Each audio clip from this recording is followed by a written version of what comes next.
Lapin kesä on lyhyt, mutta äärimmäisen kaunis ja ylivoimaisesti tärkeintä on nimenomaan tämä luonnon rauha, hiljaisuus, tällaiset yksinkertaiset perusasiat, jotka usein meiltä itseltämmekin tuppaa unohtumaan, vaikka tässä asumme.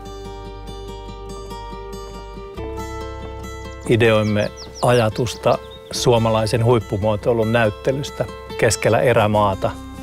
Ja kun tuli mahdolliseksi hankkia kotimme vierestä Inarijärven rannasta Pitkospuitten päästä tällainen paikka, jossa voisimme esitellä suomalaista huippumuotoilua, niin päätimme sellaisen suunnitella ja toteuttaa.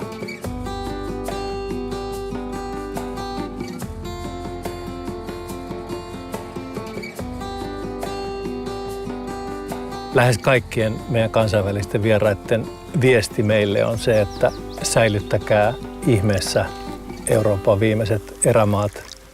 Miettikää tarkkaan, mitä näille teette. Luonto ja sitä kautta tulevat nautinnot, ne alkaa olemaan todella harvinaisia meidän maailmassamme.